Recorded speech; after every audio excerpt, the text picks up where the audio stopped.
All right, everybody, welcome back to the S&C podcast. I'm one of your hosts, Matthew Score, and all the way down under from a coffee shop this week, we have my friend Stefan. And today we're going to talk a little bit more about uncom and uncommon success, something that Steph's a little more tapped into than me, but I'm also a part of, so take us into it. Yeah, so the journey of uncommon success has been, it's only been almost 3 months long for me. And I guess the way that I was kind of brought into it was through ATG for Coaches, and then Keegan Smith, and following Keegs and his journey and seeing like everything that he's doing at the moment. It's unbelievable. And so to kick off, like I actually started by reaching out to Keegan, organized a chat, and it was actually the week that I had COVID. So I had a chat with Keegs and we sat down, and it was like, obviously it wasn't in person because he's in Montenegro and I'm all the way in Adelaide. So it's a little bit hard to do that, but we had a phone call, and he sold me on the idea of uncommon success and becoming an uncommon almost. And to be able to have a group of people that kind of feel the same way, it's almost like that ATG for Coaches, or that ATG kind of community where you've got like all these people that are looking for something more, looking for something different. They don't find it in their community that they're in, wherever they are in the world. And there's over 200 members at the moment. There's so much that Keegan has done, which is all on the Notion. You obviously know what Notion is, but for those who don't, it's pretty much like a place where Keegan has put his second brain. So all of the hundreds and thousands of dollars worth of experiences and content and everything that he has is all on this one page in Uncommon Success. And I mean, for $97 a month, for the year, sorry, not $97 a month, $97 for the year. Like, it's the value is insane, absolutely insane. How have you been involved with it yourself? You said you know a little bit about it. Like, what have you done to get more involved? Yeah, so I started, we get like the semi-membership when you join ATG for Coaches, and that's where I got in. And then I talked to Keegan quite a bit from ATG and in the kind of fitness standpoint. And then slowly we kind of ended up talking more about business and stuff. And I was dragging my feet, to be honest, with joining it. But you can look at the Notion, but you can't really go totally through it if you're not actually a part of it. And I mean, irregardless of everything else, the amount of information that's in that Notion and then organized and kind of like applicable and like a step-by-step thing I was like, all right, this is worth way more than $97 on its own. So whether or not I use the group chat and I set up calls with people, I have the Notion page. So that's kind of where I am in with it. And so Uncom has the kind of monthly challenges. And I've been dragging my feet with that a little bit too, just with kind of moving and other things going on. But mainly it's just on me being slow. But I know you've had some really good experiences and results with the month-long challenges, so talk a little bit about that. Yeah, so Uncom 25, that it almost feels like I jumped into Uncommon Success and then like all this stuff started happening. So I was like at the forefront of it, just kind of getting whacked in the face with, oh, there's this, and then there's this, and now there's that, and then that, and it was seriously overwhelming. And I guess on one aspect of having COVID, I was very lucky because I had 7 days where I just stayed at home and I could absorb all this information. I mean, I did everything. I jumped into every group known to Uncom. I did a video course with Luke Carter at the Video Gym, who you've done as well, his course. I jumped on to getting involved with like calls with people, so actually reaching out to people across, the world. I've jumped into the crypto space, started juggling, doing all these things and tried to absorb as much as I could. But going back to the Uncom 25, for me, it focuses on these four main aspects. So you've got Mastermind, Athletic, Richer, and Smarter. And the acronym Mars is like, we're all going to Mars. Let's travel to Mars. So and that was the exact same thought that I had. Yeah, I was just like, I had to go through that in my head. I was like, oh yeah, Mars, yeah.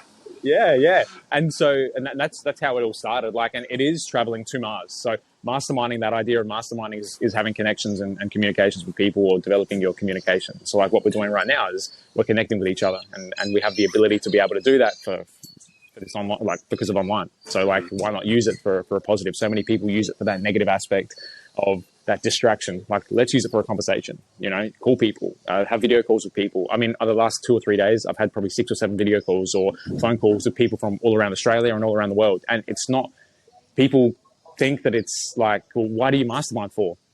It's like, well, you don't go into a conversation and expect to have get something out of it. Like, it's a chance and an opportunity for you to practice your craft, to get better at talking with people and communicating, looking at people, judging what they're, or not judging, but looking at how they move, or the things that they say, or what their eyes do, or the tone of their voice, their body posture. And this is a little bit hard to do over the phone, but again, in person, that's how you practice it. So doing this sort of stuff, for me, it gets me a lot more comfortable with talking on camera, which then translates into what I'm doing on social media, because that's a form of social proof, social media. So people jump onto your page, they have a look at Sky Performance, and they go like, oh, I feel like I know Matt, because he's being very genuine. And then I know him in person, and I speak with him in person. It's like, oh, it's exactly the same. Like, it's not like you've got this whole different life of I'm this person compared to like who you are in real life. And it's just getting better at that communication aspect. The athletic side of things. So you jump into the squat stuff, the juggling, the handstand practice, the dense strength. So the 5 minutes, or like the 5 different rounds for 30 minutes as an example of doing some juggling, doing some heavy squats, doing some pressing, like that sort of stuff. And it's just becoming an all-round, more athletic person. And there's been so many studies that have been done in regards to juggling, because juggling has the ability, and I've noticed this firsthand, juggling has the ability to just transfer skills like you would not believe. And it just comes from so many different areas where you talk, and from juggling, like, you just become better at memory retention. You become better at searching for more of your vocabulary and actually being able to communicate. So like, you can see how the two connect already. The mastermind and the athletic, they connect together. Going to the richer aspect, a lot of people get confused with this, because they think, like, when you speak to especially a young person, you say, oh, what do you think about richer? Like, how does that make you feel, or what is the vision that you have behind that richer concept? And it's like, oh, fast cars, Lamborghini, big house. And it's understandable, because that's their perspective.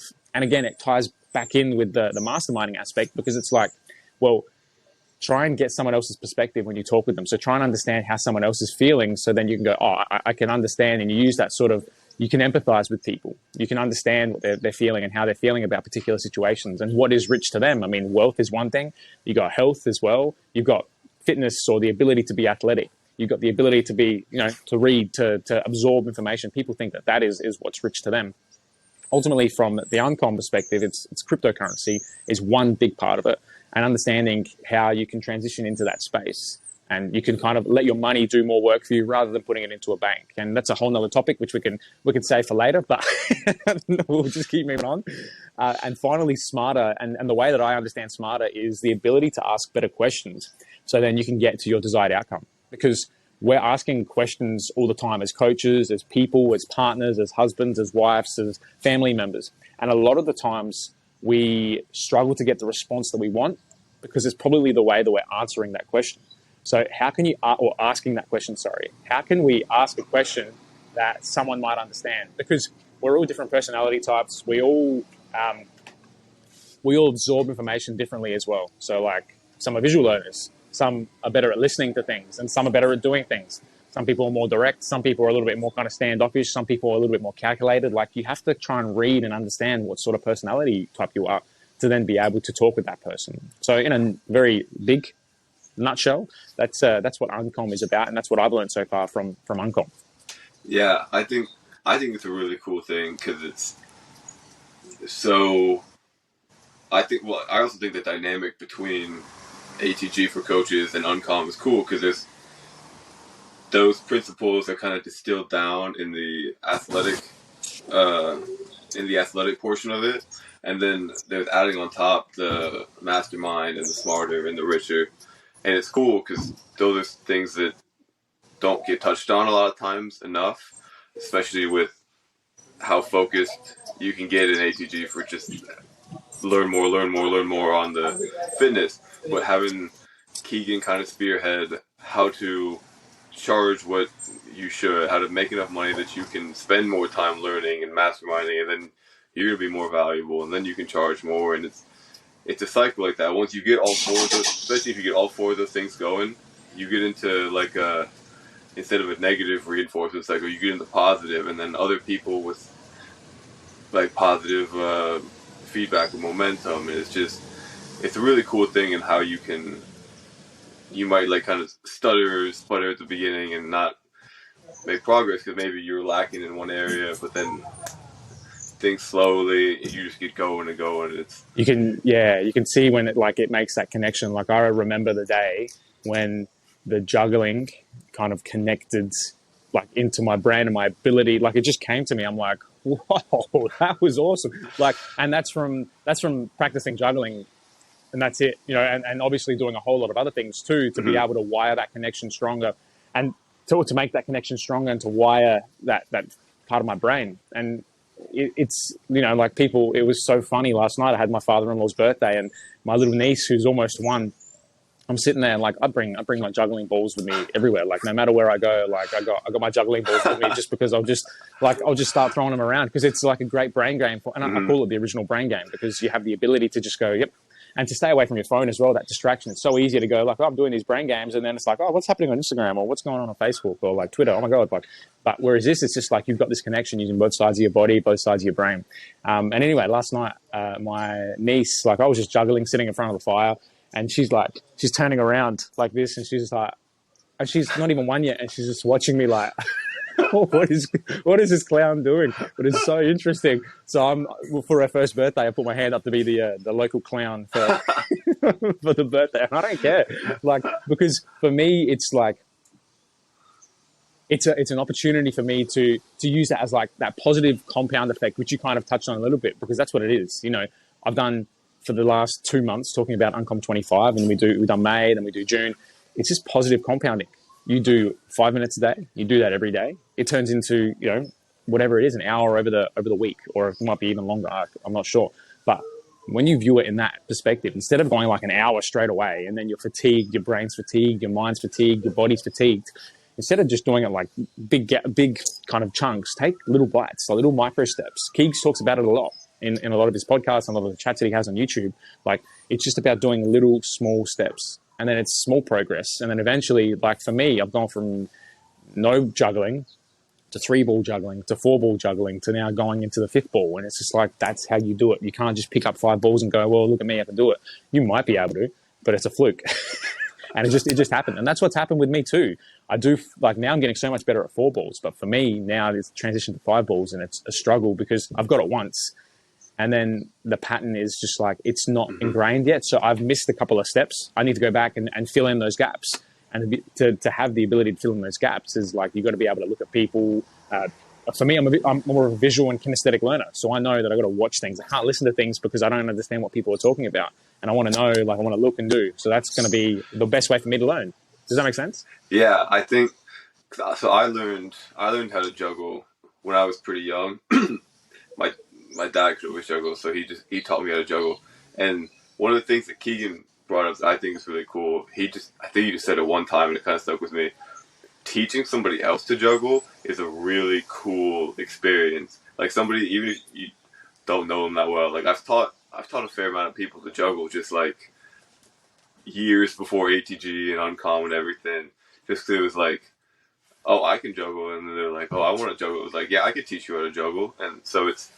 And then you make like a connection like that because you teach them how to do it, and then you kind of watch them do it, and you help them along the way, and then they get super excited the first time they get the 3 balls going, and then you get excited because they get excited. It's juggling is awesome, but it's like juggling is almost like a metaphor for much more than just being able to throw a couple balls in the air one time.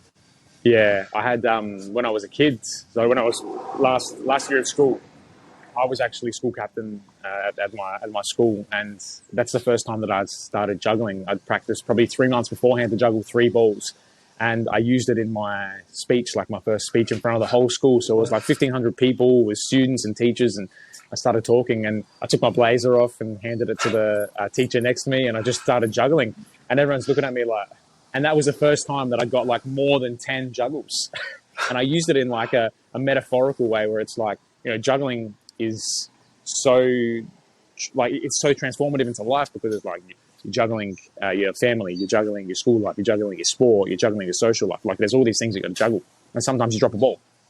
when you drop a ball, you got to pick it back up and you go again. And like this morning when I've done my juggling practice, the amount of times I drop the ball but just pick it back up again and just go, yep, cool, next one, let's do it. You know, and that's the whole thing. That's where like the resilience training perspective of it is so huge, because you drop a ball, you pick it back up, you go again. You know, like that's it, and that's the way it should be. But we get distracted and sidetracked with a lot of things. And I know I make it sound really easy, but ultimately the way you build that resilience is by doing it more.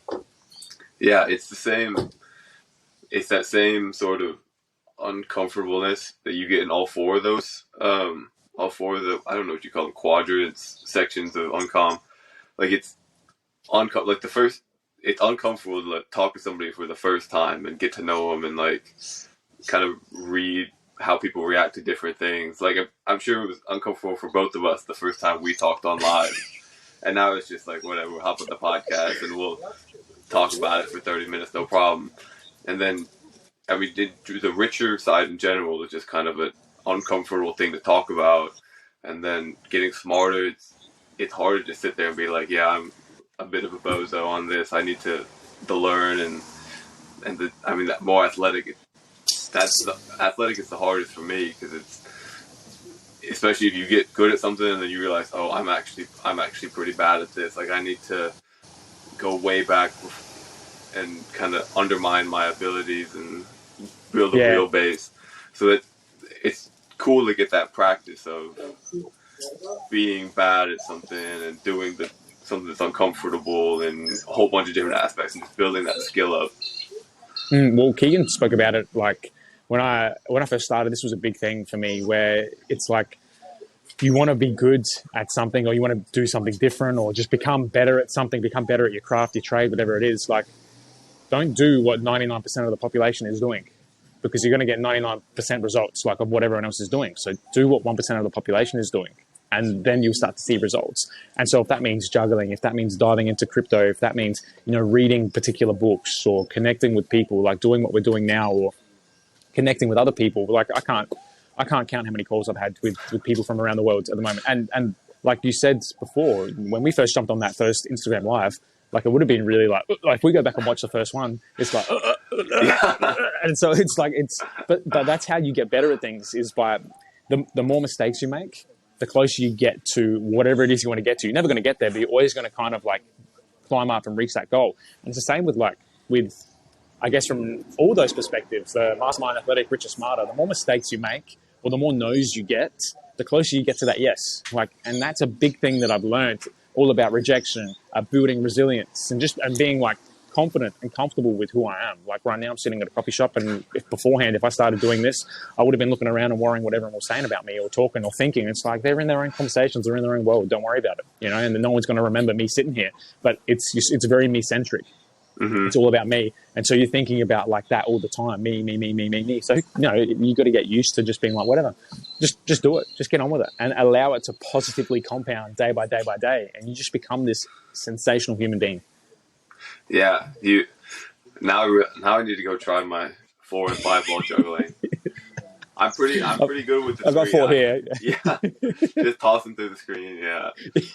I can do my 3, and I have some tricks with the 3, but I've always struggled with trying to figure out. So when you do 4 ball, and this is a little bit off topic, but when you do 4 ball, are you just juggling 2 with each hand? Yeah. There's no switching. You can switch, but I think I haven't done it more than once yet. So you kind of throw the 2 up, and then you throw the other 2 to the side and you catch them. I haven't gone any further than that, because I'm positive that you can, because I'm sure that it's been done. But for me, like, it's just about throwing the single ones side by side. Like, so they're kind of looping around here, rather than looping in. Yeah. Yeah. So there's no. Yeah. Okay. And then 5, you go. Okay. Yeah, but even with that, like, you have a look at, do you know the motion guy, Nick? Yeah. So have a look at, he's freaking wild. Some of the things that he can do is insane. Like, I'm working towards I want to get 5 seconds of a free handstand by the end of June. That's my goal. And I saw some stuff that he was doing last night, like the handstand push-up stuff, and I'm like, whoa, dude, it's like, okay. And I went straight into the garage. I'm like, all right, babe, I'll be back in about 10 minutes. So I just walked into the garage and just started trying handstand push-ups, and you know, like that inspiration is massive for me, because it's like, well, someone can do it. I can do it too. You know, why not? Why can't I do it? You know, so it's huge. It is. It's. I would never have been kind of in that space had I not been in the uncom space. I wouldn't have known all this was possible, and I wouldn't have known I had all this within me, because that's one thing I think a lot of people get confused with. Too, is they start uncom and they expect uncom to give because they've given them so much. And it's like, no, uncom has just allowed you to tap into like what you originally had and what was within you. Uncom hasn't done anything else. It's almost like the catalyst, and it's offered you the tools, it's offered you the environment, it's offered you the people to talk with. You know, it's offered all of that, and it's amazing. It is amazing, and I have probably butchered it in some way, like explaining it, because I get very passionate and very excited about it because of the transformations that I've made in less than 3 months. Like the way that my business has changed, the way that I communicate with people has changed, the way that I train has changed, and how I feel internally, as in like physically and mentally. And then my ability to kind of like put trust into cryptocurrency, or put trust into asking different questions, and being okay with getting the answer being no. Like it's all about that growth. Yeah, Nico's he's a cool example of just starting with the athletic, and he's mastered the body weight. Like he's doing those ridiculous deficit handstand push-ups and the one-arm chins. Like it's not weighted one-arm chins. I saw him doing the other day. That blew my mind. But now he's building his village in Bali, and his business is doing well. He's got an awesome program that I do want to get on at some point. Yeah. So he's kind of the uncom, not the only. There's plenty of uncom success stories, but he's been doing it for a long time, and you can tell. Yeah, it's so uncommon, you know. It's so uncommon. You talk about all these people and all these things, and I had a conversation at the exact coffee shop that I'm at now with one of my wife's friends, and I was talking about all these things that I want to do and that I am doing. And it's not about saying I want to do them; I am doing them, and because I'm embodying them, and I'm actually being that person. And she was like, "Stefan, you just got to get out of dream world." And I'm like, "Alice, you know what? Everything that I've dreamt of so far, and I have begun talking about, and I am doing." I know it's magic. Like it's starting to happen. It's like, oh wow, you know. And going back to what you were saying about like the village, that's another aspect of uncom. Like they're creating villages around the world, and I won't go too much into it because I don't know enough about it. A and B, people are like, well, what the hell is that? But they're creating a village in Vanuatu. They're creating a village in Bali. They're creating a village in the Sunshine Coast. They're creating a village in Montenegro, and then doing events all around the world. And it's like these villages are places for people who like are uncommon people to come and connect and work out together, talk together, chat with each other about, you know, their life or their goals or what they view as being like their potential. And it's like, imagine if you could just, so this here is great. The online aspect is fantastic, but I truly believe that embracing of someone else and being around that group of people is huge, is massive. The ability to have that, like imagine if we were in person right now, like how different the conversation would be. Way better, you know, like, and it's awesome now, but there's another level to it in person. Yeah, and that's a goal. Like I am coming. I already said to Wade, ATG Nebraska. I reached out to him and I'm like, we were just chatting, and I'm like, all right, man. Well, I know Matt in Indianapolis, so like, or Indiana, sorry. Like, I'll when I go to Indiana, I'll come down and see you. And I asked him, is it around the corner? He's like, oh, it's about a 20-hour trek, and I'm like, cool, I'll be there. Is it really 20 hours to Nebraska? No, to Texas. To Texas, because I think he's moving to Texas. Yeah, he's moving. I didn't know he's moving to Texas. Yeah. There's a whole bunch of guys in Texas too. I got to get down to Dallas in a couple. I got a bunch of people I know down in Dallas, so. I got to get to the US. That's what I got to do. Yeah, that as much as I want to come to Australia, I'm a little bit scared. You got the crocs, you got the possums, the kangaroos. What we were talking about before. What else was there? The snakes, the spiders, creepy crawlies. They're everywhere, man. They're everywhere. It's just wherever you look. Yeah. I'm a little bit of a wuss when it comes to everything that's crawling around in Australia. A big 6-foot beast like you, scared of snakes and spiders? Come on, man. Really? Hey. No, it's okay. you got snakes and crocs that are way bigger than however tall I am. Yeah, you're right. Actually, you're right. There are some big things here, but yeah. Anyway, Yeah, not to get too sidetracked. yeah. That the in person aspect is awesome, especially when you spent a lot of time talking to people online. Like that was when I went down to Florida to the gym for the ATG Expo. It was like it's super cool talking to everybody online, but when you're there and like everybody's hopping on the Nordic bench and doing Nordics and everybody's yelling when you're doing back extensions, you're like it's such a lame exercise, but like when everybody's yelling at you, it's like it's super cool. They're like tib raises or like just anything like that. It's somebody gets their first pull up and it's like I don't think I could ever do as many back extensions as I did when I was in Florida and everybody was like Ben was counting the reps and standing on the back extension so it didn't tip and everybody was like around. Yeah, I'll never be able to do that many again. Yeah, well, not unless you do another expo down in Yeah, Florida. yeah, really, unless there's even more people there next time. But yeah, it's just a different thing in person, especially when there's like 100 people like that. You're not gonna be able to talk to everybody, but it's just like that's some of the best ideas I've had came out of that expo. Just like side conversations with people, and they're like, "Oh, you could do this," and I was like, "Oh, that I never thought about it. That's a really good idea." Yeah, and through those conversations as well, like I've had a lot of conversations with Luke, the video gym, and we went through, probably every Friday. We haven't done it for maybe a week or two, but we had a call a while ago, and I think that this is where that community, and connection is massive because you've got a lot of people that I want you to picture yourself as being like a candle, for example. Like, let's just picture we're all this candle, and once the candle burns out, like that's the end of your life. But the candle will always stay lit. So if you've got this passion, you've got this drive and desire, you can go around and give that flame to other people without it being detrimental to your own. And I think that's what that community is about, because then you've got, you've always got this flame. It's always lit. You've always got this flame, and especially if you're very passionate and you're very driven and you've got this desire to want to do things, you can give that flame to someone else and not let it destroy your flame. And then they can take that and nurture it however they want. And I mean, I've had conversations where people have just been like buzzing off of that energy. And it's like, imagine if we could do that in person. How good would that be if we could be in person and be connected and be together? And it's like, sure, soon. Why is that a limiting factor? And obviously there's a lot of things that have happened in the last 2 years, which are out of our hands, but it's like, don't let money be a limiting issue. Don't let time be a limiting issue. And it's like all these limiting beliefs that have completely transformed in my life have been huge, absolutely massive, because it's like, I'd always put money as a limiting factor. I can't do this because I don't have the money. Well, you always find the money to pay bills, or else I wouldn't be living in a home. I wouldn't be, having Wi-Fi or a phone or internet. So why don't I just think about that in that way? Like, let me think of this as being a bill I have to pay. It's necessary for me to pay. I need to do it. It's like, well, there you go. Now I can do it. I can get it done. It's just trying to transform those limiting beliefs that you've got inside your head. Yeah, and and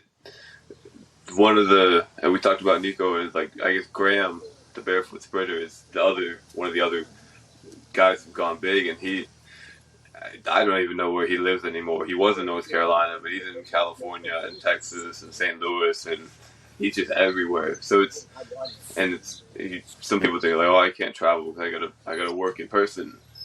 Like, well, I mean, you would move if your job moved. So I mean, yeah, you got to pay your bills. You got to work where your job works. It's like, why doesn't you just make that location online and you can go wherever? And this is gonna sound kind of like us talk about this as like, oh yeah, just start working online and start making more money. But it's like, but it's not. We're not saying do it tomorrow. But it's like, in 5 years, could you do it? Like, what if you spent 30 minutes every day working towards something like that? Like, these things are very possible. We've seen a lot of people do it, so it's exactly good at something. Exactly, and that's what Uncom 25 is about. Like, you've got. I'm not sure whether you've seen the Uncom app, because that's another thing that Uncom came out with, and it's like, it's got the leaderboard and people around the world who are like ticking it off, like day by day. They're getting the shit done, and it's very easy to kind of go, oh yeah, I mean, I did 5 minutes of my athletic goal, or I communicated with someone today, or like I masterminded with someone today, or I've saved more money than I did previously, or I've done product development, and it's like only you know that. So you can lie, you can go like, yeah, I did it, cool, and like now I'm top of the leaderboard, or you will not do it and be like, okay, cool, I didn't actually tick it, but either way, you're gonna get found out. So Hmm. if you have done it, you're going to get found out, and it's going to be like, yeah, cool. He. That's why he's going where he's going, or she's going where she's going. And if you haven't done it, it's like, well, now I can see why you're not as invested or as involved because you lied. It's like Yeah. the social proof is there afterwards because then you kind of go MIA or you go somewhere else, and it's just like, well, what's the point in lying when you're going to get found out anyway? Just do what you got to do. There's been instances when it's been 9 o'clock at night, like last night, I hadn't finished my handstand goals, and I did some handstand stuff at like 9:30 at night because I'm like, I want to get that done. It's 5 minutes. It's 5 minutes before I go to bed. Just do some handstand stuff. I'd done my juggling and my splits work. Just go out to the garage like I did and like just get it done. And I did some extras as well because I saw Nico stuff. I'm like, I'm going to try that, And that's what that positive compounding is about. It's like that's the effect that it can have on you. Yeah, and that I forgot to mention earlier, but that doing 5 minutes every day versus like 35 minutes a week, once a week, is so valuable because you can put so much more intent into that 5 minutes Yeah, than you can for like you might have 10 good minutes at the beginning of your 35, and then 15 kind of like you're all right, and then the last 10 minutes is just garbage, versus 35 really really good minutes over the course of a week. yeah, yeah, It's I think that's super valuable. yeah, I think we're absolutely. we're a little over 30 minutes. So anything you got to wrap it up here? No, I think that if there's anyone who is interested in uncommon success, like I'm more than happy, and I have chats with people every single day, like I said. So if there's someone who's interested or wants to know more, like reach out. You can either get in contact with me on my Instagram, or you can just contact me on Facebook. Instagram is Coach Carly with 3 I's. I've also got TikTok, which I don't really use that much, and then there's a YouTube page, Coach Carly as well. But I do have a Calendly link, which I might chuck in the description below. If anyone wants to kind of get in contact or get in touch with me, like just reach out. That's what it's all about. So take that next step. Definitely. All right. Well, appreciate everybody listening. You kind of just went through your where Yeah, everybody can reach you. where can I find you, Matty? Instagram, TikTok, YouTube at Score Performance, SKAAR Performance, and yeah, I mean, you can reach out to me about Uncom, but Steph knows much more than I do. So Go if to you if you yeah, go, if you just go want to to hear you my for voice, you can talk to me. go to you for ATG. That's the next one that we're gonna dive in more, I think, because it's still something that I'm not totally in. Like I am in, but I'm not in. You are in it. Like you are there. So like for me, it's like I'm a bit stand backish, but Uncom is my space. That's how. Yeah, I told Keegan that the other day. It's like me and Steph work really well because I'm all the way in ATG and in Uncom, and you're all the way in Uncom and in ATG. Yeah. So we balance it out pretty well. Yeah. All Awesome. right, appreciate everybody for listening, See you and guys. we'll see you guys next week.